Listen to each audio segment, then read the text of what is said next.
Hello everyone, my name is Tom Abedi and welcome to the Leadership Race Debates. Today we have VP Welfare debates presented to you by Rebel and myself, Tom Abedi, as your host. We are welcoming today Vinnosh Kumar, Smitkumar Yari, and Dorethy Akuamoa. Very good start. I'm glad that everyone's come along and thank you for everyone for joining. We've put a few rules in the chat, but those include keeping your video off and stay yourself muted. All questions shall be sent to Jenny, who is the moderator and will be choosing the questions. And I'll be your host today with our three candidates to answer a few of the important questions leading up to the elections next week. So we're going to start off with a quick presentation, ask our candidates their names, what they study and what year are they in, and then we'll move on to more importantly the questions. So Dorethy, do you want to get started, please? Hi everyone. Okay, I don't know if you can see me properly. Okay, my name is Dorethy. I'm a third year law student, and yeah, that's everything. Very quick presentation. That's what we like. Vinnosh. Hi everyone, my name is Vinnosh Kumar. Some of you may know me as Vinny. I started my law degree with a foundation year in October 2016 and graduated in July 2020. I am the current Vice President of Welfare. Great. And Smitkumar? Hi everyone, my name is Smitkumar Rakholirya. I am an MBM student at University of Essex, Southern Campus, at business course. And I'm living in my home. Thank you very much. So we're going to start off with the two prepared questions, and then we'll have more questions that we have prepared in advance. But obviously, if you have any questions, please do feel free to send them over to Jenny. So first question, Vinnosh, what do you think you'll be bringing to the role? Thank you very much, Tom.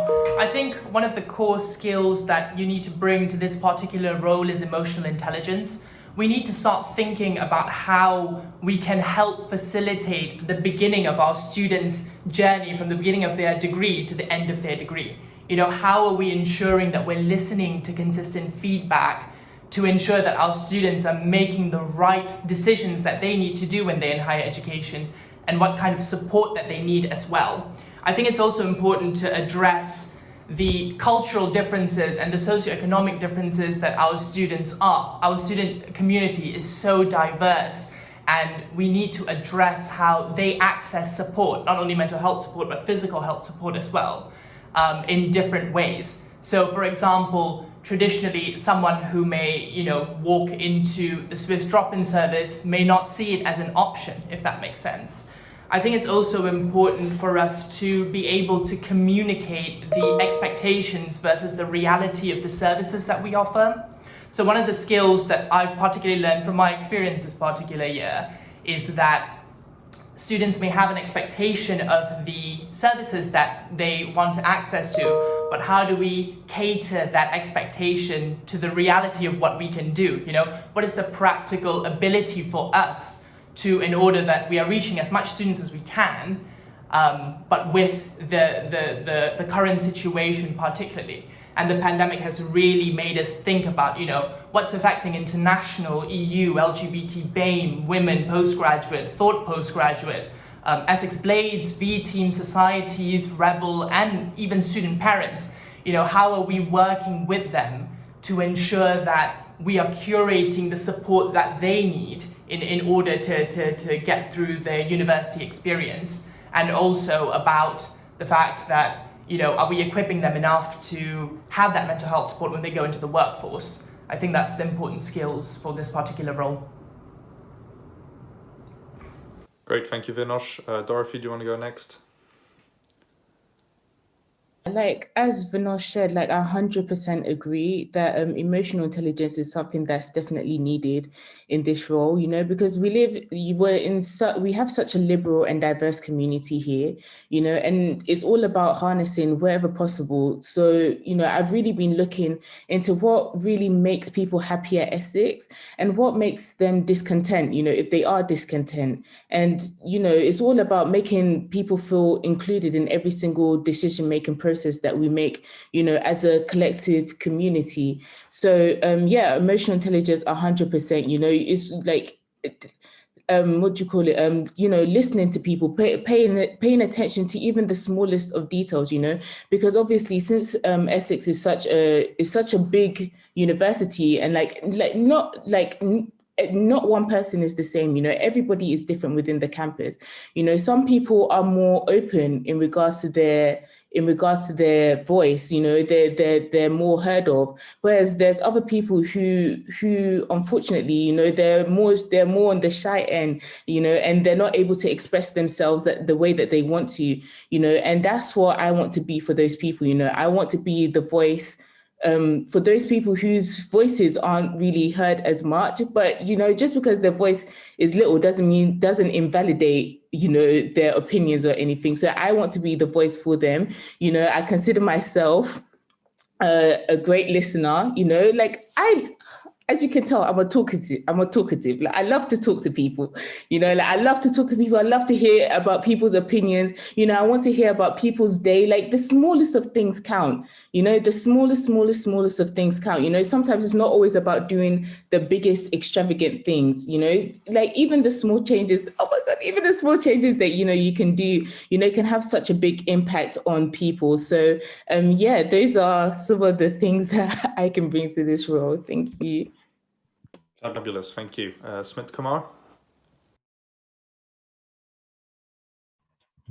Sorry, I'm nervous because of first time, so I'm not prepared to.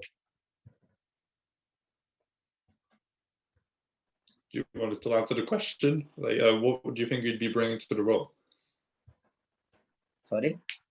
What do you think you'd be bringing to the role of VP Welfare? I think VP Welfare is one of the most. Sorry, I'm not prepared.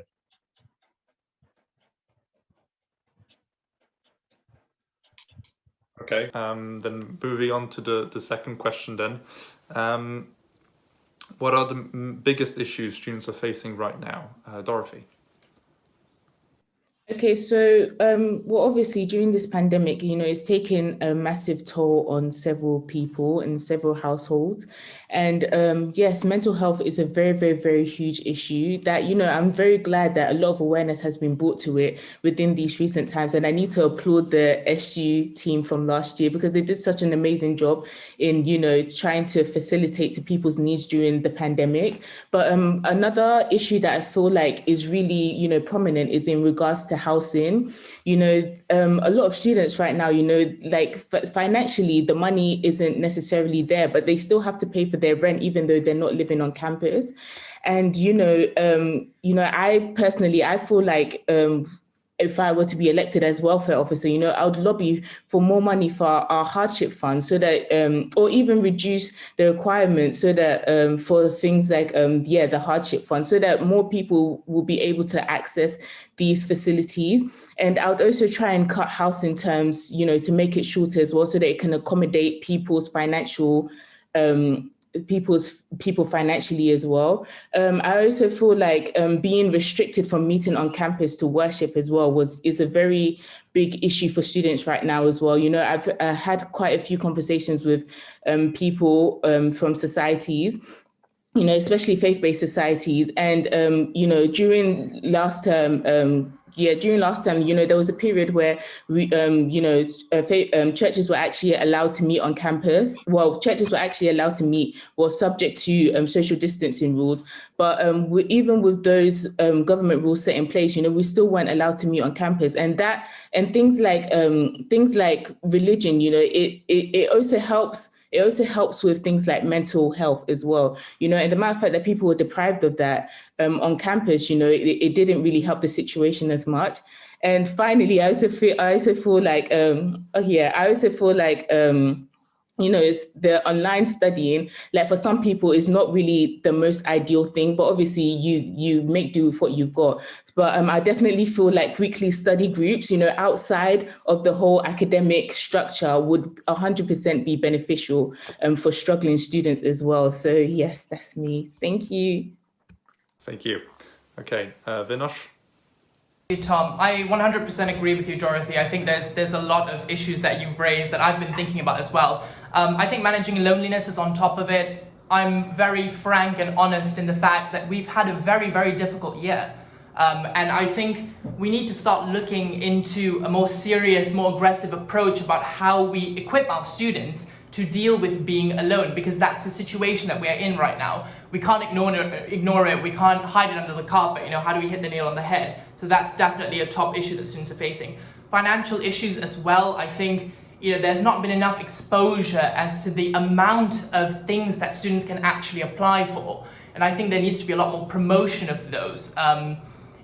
Funding is always an issue, especially within higher education and mental health as well. How do we practically put in issues in place and solutions in place in order to help our students ease that financial burden, especially when part-time jobs aren't even here?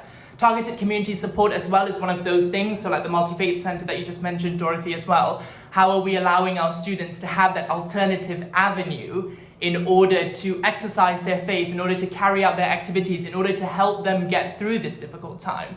And that's a very, very long conversation that we need to have with our students to see how we can support them the best in order to do that. I also think safety concerns on campus is a very big issue that needs to be raised.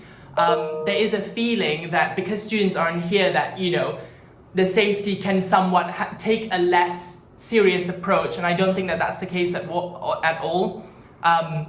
Women on campus still feel quite afraid to be on their own during campus hours because it's so isolated here now. How are we ensuring we're giving that targeted support to women, to vulnerable groups that may not necessarily feel comfortable staying here after the sun has gone down? So I think those are kind of the four main issues that students are facing, and I'm very keen to continue the work that I've been doing this year to rectify that as well. Thank you, Tom. Thank you. Smitkumar, what are the biggest issues that you think students are facing?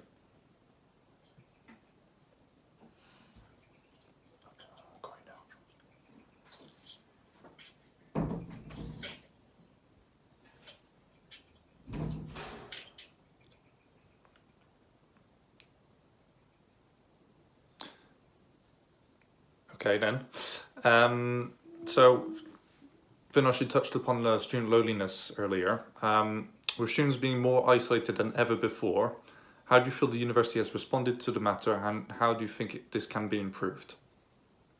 I think when the pandemic hit, we were all faced with such an uncertain situation. We didn't know how to react. We were making very quick, harsh decisions about very big things in our life. And I think the university hasn't responded appropriately to address that. There's a lot of initiatives that the university has set up. We have a lot more events that are being pushed out by both the SU and the university. But we cannot deny that those connections that are being made on Zoom or on Toucan or on Discord are not necessarily organic in a way. And we talk a lot about this when we say corridor conversations. Once you've left a class, you normally have those 5 minutes to catch up with your friends, to find out what's going on. How do we make those connections real? How do we make them lasting and ongoing when the pandemic does eventually end? I think there is a lot of difficulty in sometimes addressing each individual issue because there's so many subgroups. We're talking about a spectrum when it comes to mental and physical health. How do we address those particular spectrums in order to ensure that our students are getting the best support that they need? I think the university has done pretty well. In all honesty, they have adapted their services, but there still needs to be so much more work done that would have continued if we weren't in a pandemic. So we cannot address the issues we already are facing. So I think the university has done well, for a lack of better words, but there is definitely so much more room for improvement. And that's the thing about getting feedback from students. Continuously, we get to improve the services because the services are a living being. They're humans there. So how do we tap into what our students need and how the people who run the service respond to that need as well? So yeah, that's my answer. Thank you, Tom. Great, thank you. So Dorethy, before we go to you, I'm going to ask Smitkumar, the question again from earlier. Smitkumar, what do you think are the biggest issues that students are facing right now? I think that this is a pandemic. pandemic COVID-19. So this is a main issue for study and education. Many students are said to university delay to cast letter. I think so. There is a many this is a many problem like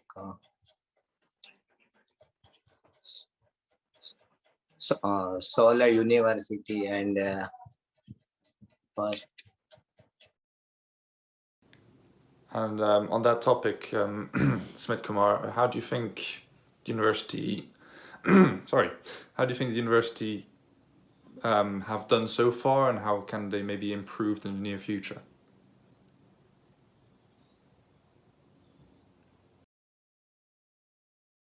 Okay, I'm going to ask you the question, Dorethy, then. How do you think the university has dealt with student isolation, and how do you think it can be improved in the near future?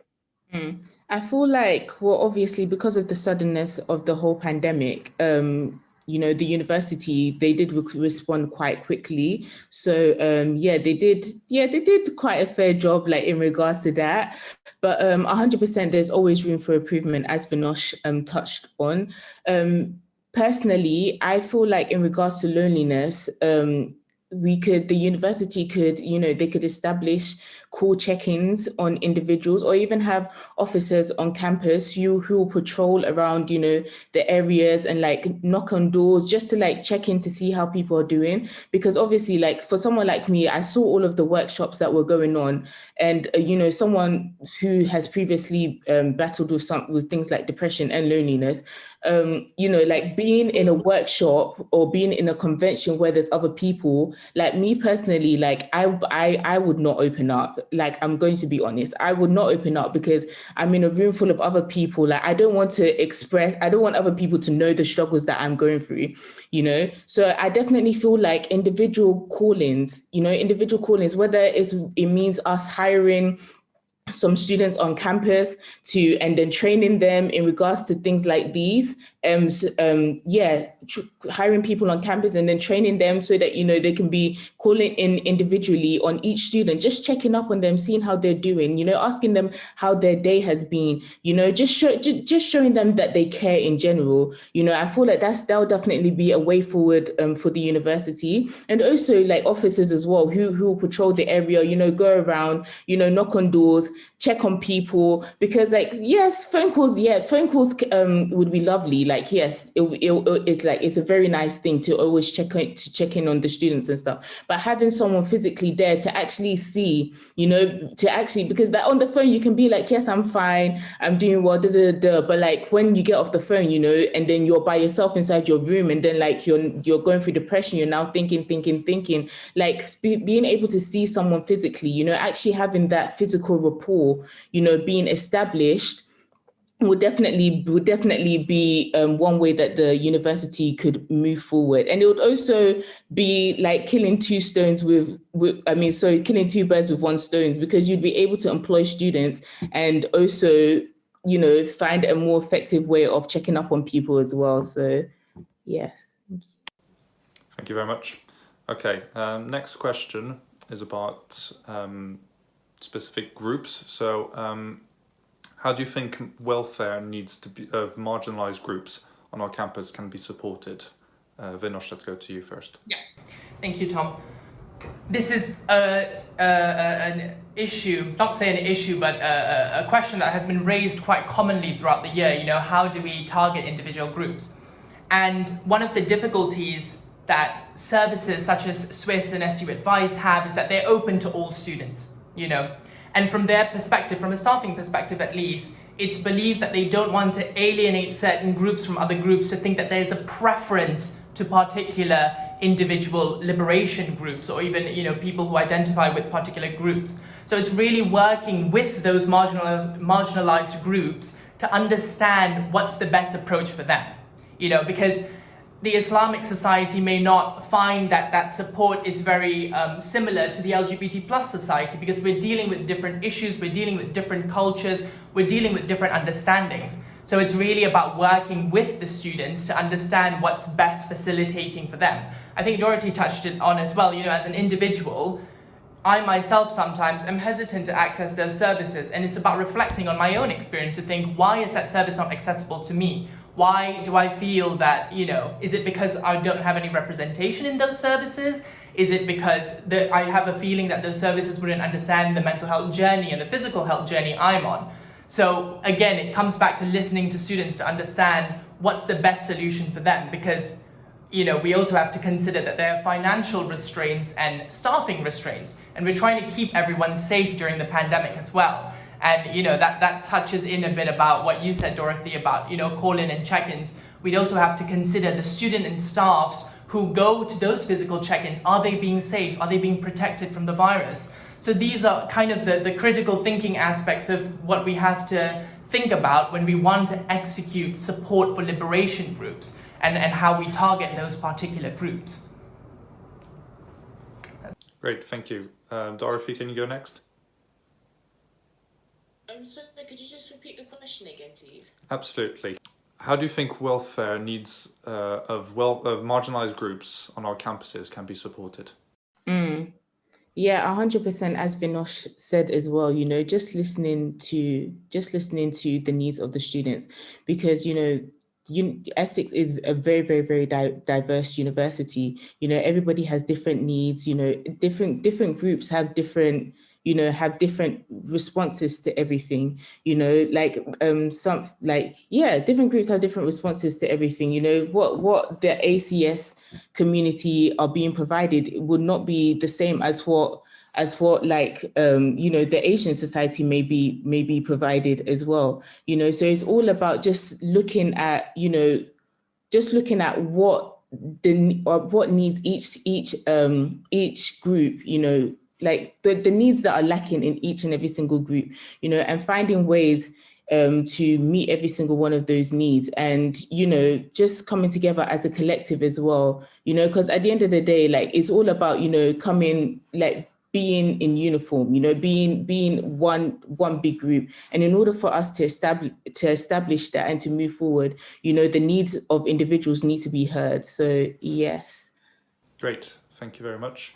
Smitkumar, I've put the question in the chat. Would you be able to answer it, please? Even with technical issues, we will always give all the candidates all the time, as much time as the others, and we will record questions later on for the whole package to go together and for everyone to watch it. So even if he doesn't answer the questions now, he will have the possibility to answer those questions later for everyone to have a fair opportunity to facing voting. What's your understanding of the responsibilities of VP welfare role outside of looking after student mental health needs? Okay, yeah. So me personally, the role of welfare basically is standing up for the needs of those who may sometimes be, hesitant to express their needs, or those who, have expressed their needs but just haven't been heard. I apologize. Can you just repeat the question? What's your understanding of the responsibilities of the VP welfare role outside of looking after student mental health needs? So if you take, obviously, welfare, student mental health is a big thing, but what are the rest of the things that are involved in the role? Okay. I understand. Apologies, everyone. The needs outside of welfare, also providing equal opportunities as well, for all groups within the campus, whether it's BAME or whether it's just providing a voice for those whose voices aren't being heard of right now, and ensuring that everybody has the best university experience that they possibly can have, by providing them with the facilities that they need, whether it's in regards to workshops, or whether it's in regards to training programs or whatever. Those are the things that, a welfare officer would provide for the students on the campus. And it's also about, as I said before, listening to their needs, and also being able to, put yourself in their position, you know, being able to put yourself in their position and think, okay, so if like I was in second year, like these are some of the struggles that I went through, you know, whether it's in regards to housing, you know, I wasn't able to pay, like I wasn't getting enough support like from student finance. So what do you call it? I wasn't able to pay my rent on time, or I was segregated in this society, or what do you call it? I experienced hate crime. You know, all of these different factors are things that, you know, a welfare officer would have to put would have to put themselves in the position of, and, you know, critically come up with responses and with solutions to each and every single one of these things. So yeah, 100%. So yeah, like position of a welfare officer is just always being 2 steps ahead, if you can be, and trying to provide for the needs of others, and also ensuring that, you know, nobody is left out, because we are all a family on this campus, you know, ensuring that everybody is united and that there's no form of hate crime or anything, you know, segregating one group from another. So yes, thank you. Great, thank you very much. And Vinnosh? I 100%, thank you, Tom. I 100% agree with what Dorethy said. It's definitely that, you know, exactly what you said, but I think it's about taking a step further as well. VP Welfare is, you know, a representation of people in our society. You know, welfare just doesn't stop once your education ends. I think when we talk about more than mental health, we need to be asking ourselves the questions, the important questions, you know, are we equipping our students with enough support to teach them how to handle and deal with their mental and physical health for the rest of their life? You know, the university experience is so instrumental. It really defines students. You know, you change a lot about who you are and how you perceive things and how you view things. It's that experience that really builds up your resilience towards a lot of things in life. You know, I would wholeheartedly say that at every decade of your life, you're facing new challenges. And how are we ensuring that our students, our graduates are strong enough to be resilient to those challenges? And that's, I think, is a big encompassing of more than mental health when it comes to this particular role. I think there's just a lot of information at the moment, you know, coping strategies. You know, if you open up your laptop, you go on social media, you're consistently bombarded with mental health support, you know, and I think that there is a feeling that students and people alike neglect the everyday things, the little things that make it better. So it's really about honing into those little things that can make life a little bit more bearable until we come out of this pandemic that's so important in the upcoming year.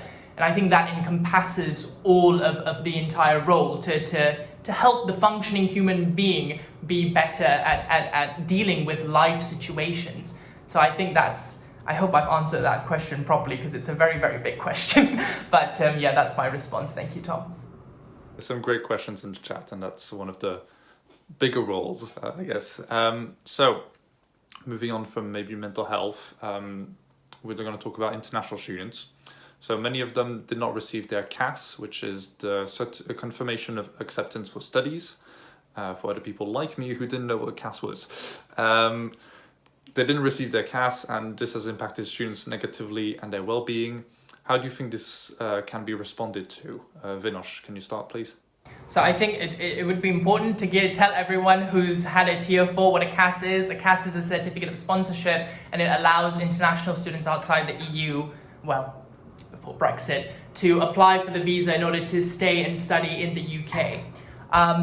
International students, I would argue that they've been very disproportionately affected by the pandemic.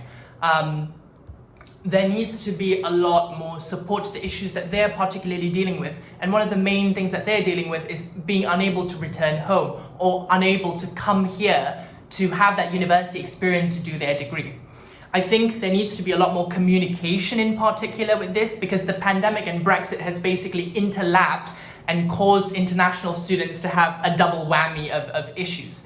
You know, they're worried that if they don't come here, they're not fulfilling certain residency requirements.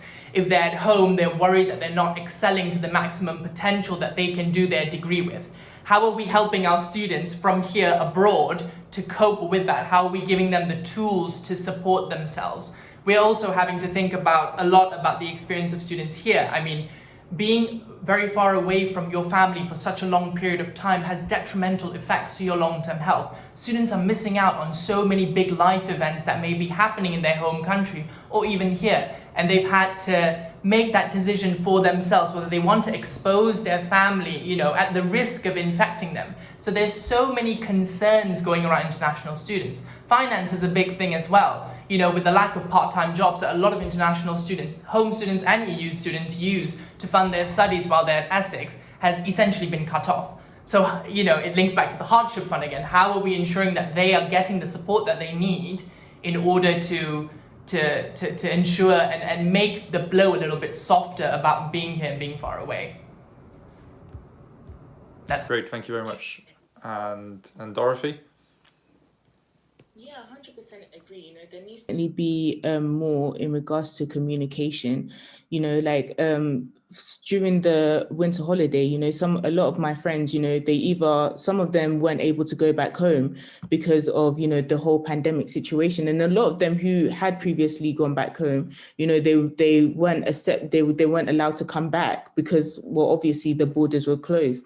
And as Vinnosh touched on, you know, this has, you know, greatly affected them, like not just in regards to their academic life, but also like outside of academia as well. You know, like when you're constantly thinking that, oh, like I basically can't come back and finish my degree, you know, it takes a very big toll on your mental health as well, because you tend to overthink, and then this now creates problems within, you know, your household as well. Like your parents can clearly see that you're suffering, you know, that you're struggling with this thing, and they don't know how to respond with like they don't know how to handle things like this.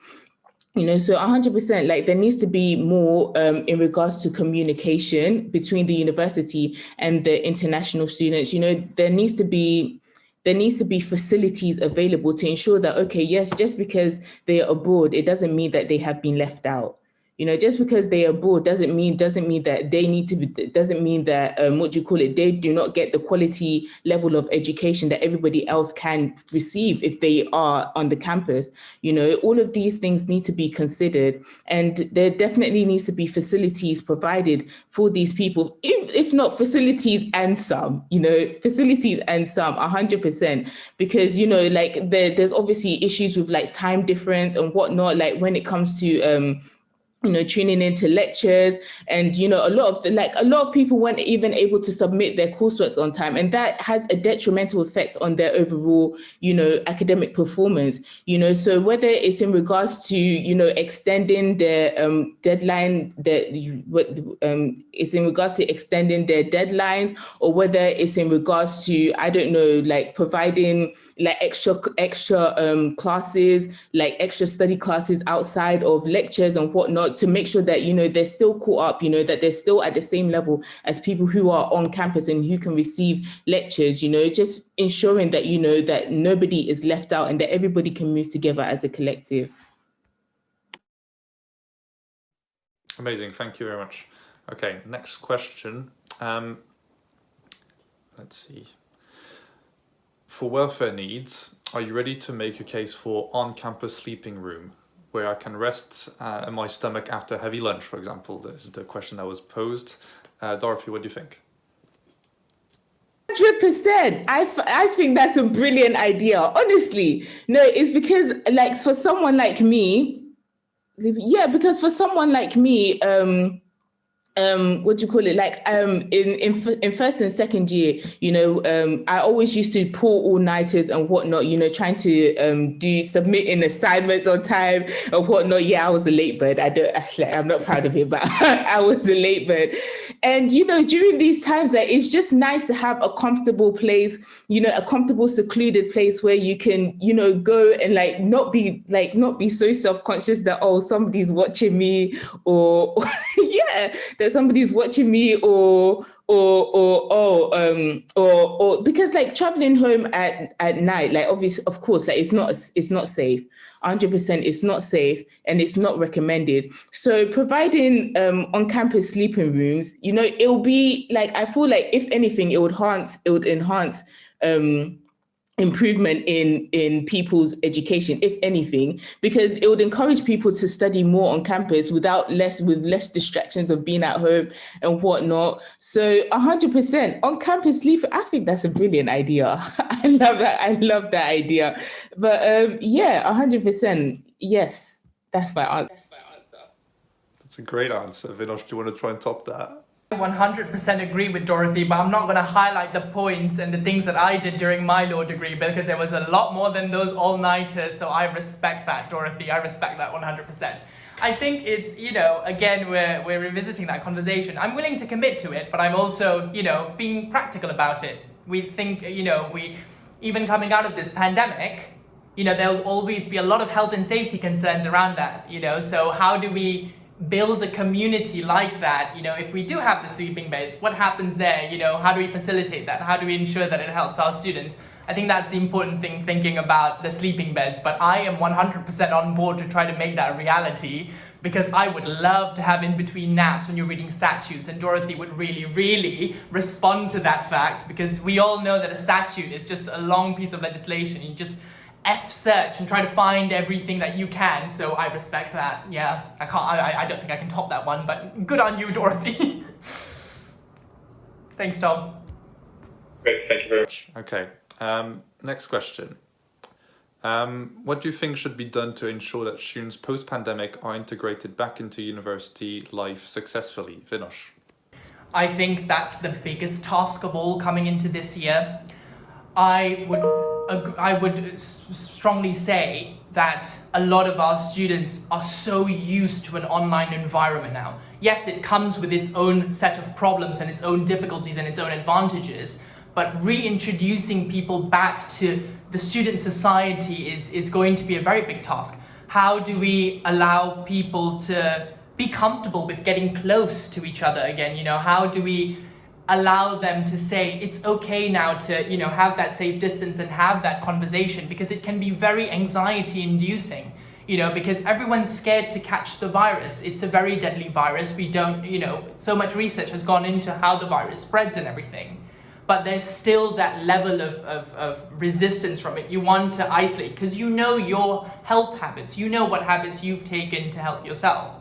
So I think it's important that would be the biggest priority for the person in this role. And I'm hoping that I can, with the experience that I've had this year, make that a reality to ease that transition back into student community and university life again. And it's also about how we enhance that university experience for them when we come out of this pandemic. How do we introduce them back to the venues? How do we facilitate that? How do we ensure that they're safe within those environments again? So that's a very, very big task that I'm hoping to look forward to this upcoming academic year. Great, thank you. And Dorethy? Yes, in regards to ensuring post-pandemic, integrated back into university life successfully.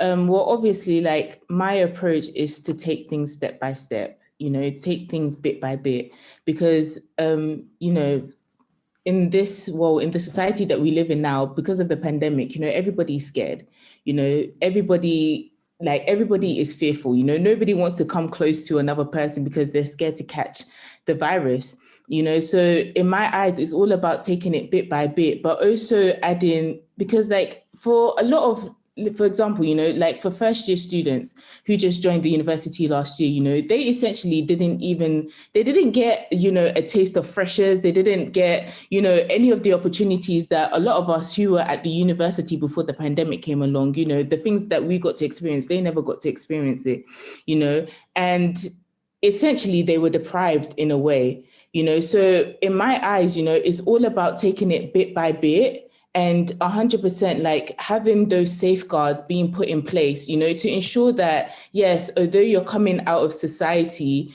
and yes, I understand that although, you're so used to being inside, you're used to online lectures and everything, I personally feel that everybody, for me personally, I've had enough of online lectures, I personally am so ready to get back into, you know, physical lectures, because it's just a different experience. You know, being online and being in lectures physically is a completely different experience. And I feel like the approach to take in regards to this is just taking it bit by bit, you know, not making any huge promises, you know, not taking any big steps at once, you know, just taking it bit by bit, you know, daily, termly, you know, just trying to normalize people, just trying to get people back into their normal routine of what life was before the pandemic, but also ensuring that these safeguards are still put in place as well. So yes, that's me. Thank you, Tom. Great, thank you. So on the brighter side, maybe Vinnosh, what are the kind of positives you would take out of this year, looking into the future? Sorry, Tom, I really can't hear you. Oh, there was a lot of banging on around here. So, what are some of the positives to keep from the last few months of the pandemic that you would keep going maybe in the future months and years? Yep, definitely in terms of accessing to counselling, I think a lot of students currently, whether they are here or whether they're abroad, have had a perception of the counselling services a lot. I've been working particularly to ensure that, you know, that we de-stereotype that assumption of what the counselling service is. I think a lot of students are unaware essentially, and that communication has broken down, where we say, you know, the service has been revamped, it's more accessible, it's about getting people into the services. I think that's one of the really good things that has happened in the past few months. I also think a lot of small student concerns have been addressed, particularly when it comes to academics, because that's a very huge thing that affects our mental health. We're in a university setting, so inevitably, you know, we want to be able to facilitate that help in order to get through the pandemic. And to be very honest, I think students have been very resilient this year, you know, despite all of the circumstances in the past few months, and they're getting used to what life could be like if, God forbid, that we were back in a pandemic.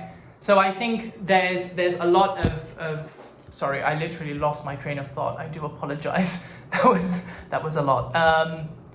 Yeah, I think that's one of the few reflections that have been really good these past few months, and I'm hoping that it would carry on going forward, and we can still, you know, be able to amend the services for it to be accessible for students who are returning. You know, again, it's that continuous feedback that allows the services to flow a lot more smoothly to students and be a lot more accessible to students and address the needs that they need. So I think that's one of the few changes in the past few months that I'm particularly proud of. Great, thank you very much. And Dorethy?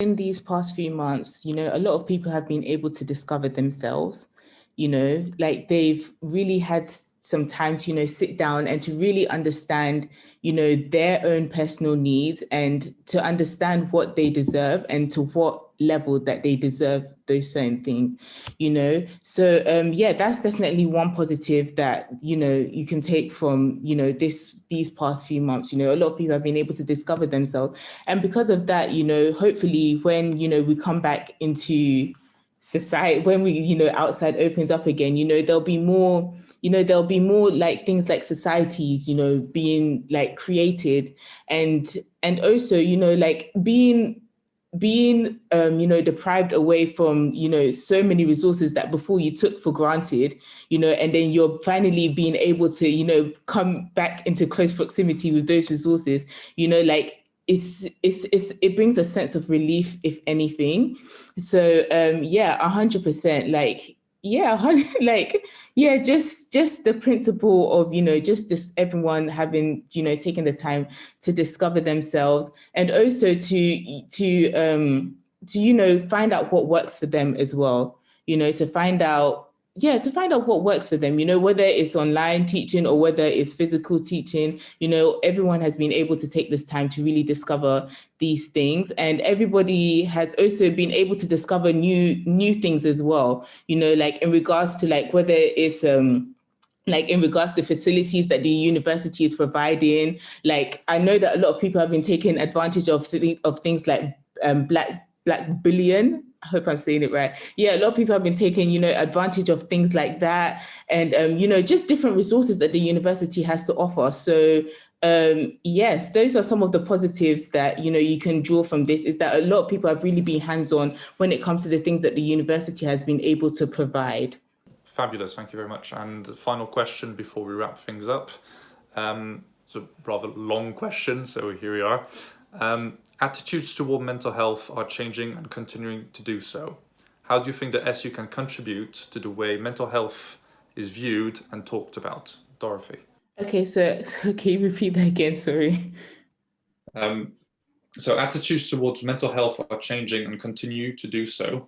Mm-hmm. How do you think that SU can contribute to the way mental health is viewed and talked about? I feel like the SU can help by always staying on top of, things that are being progressed with, because, as you said in your question, mental health is always being, evolved upon. There's different, there's new, mental health things that are always being revealed, like on a daily basis, where there is different conditions and whatnot. So I definitely feel like the one way that the SU can help is 100%, being on top of all of these things and, providing resources for these things before, the students would have to like come together and now, demand for resources to be put in place for some of these new conditions or some of these new, revelations in regards to in regards to mental health. And I definitely feel like, having talks from professionalists, whether it's therapists or, like just somebody who's who's a professional in the mental field, mental health field, coming in to talk to the students or like on a regular basis, if not monthly, then every other month. I feel like that would also be, a way that would help the SU as well, just to also keep people aware too, because some people may be going through some conditions that they are not even aware of themselves, but if you have professionals who are already put in place, who have already been established, you can pick out these certain things, I feel like it'll definitely help the community as a whole. Great, thank you very much. And Vinnosh? I think the biggest thing that the SU can ever do for our student community is to change culture around it. From my personal experience, a lot of students tend to not even think about mental health services until they've reached a point where they need to access it but don't know where to go. So I don't necessarily think it's the lack of professionals that we have in place at the moment, because we do have qualified people, but it's about signposting those appropriate services to those people. I think the SU can take a more aggressive approach in changing that culture. We need to normalize talking about mental health, not just talking about it when, we are affected by it. We need to make it, a common thing to talk about, as simple as, thinking about what the weather is like. So I think the SU can take a more aggressive approach in that stance. I think the conversation also needs to revolve around the internationality of our campus. How are we ensuring that students know that this is a service that they can access? Because, from my own personal experience, counseling and seeking mental health support was a very big taboo, and it took a lot of decolonizing in my own self to think, I can actually access those services. There's nothing wrong with accessing those services. The culture within university settings is still quite thrive when it comes to mental health. I think there needs to be a lot more exposure about that. So I think the SU can definitely, not only through this role, but as an organization as a whole, can take a more aggressive approach towards mental health and physical health as well. Great, thank you very much. So before we wrap things up, I will mention that obviously voting starts on the 10th at 10 a.m, that you can vote for both of these candidates, as well as Smitkumar, who's obviously not here at the moment, but is also a valid option. And there is also reopen for nominations as an option as a fourth candidate.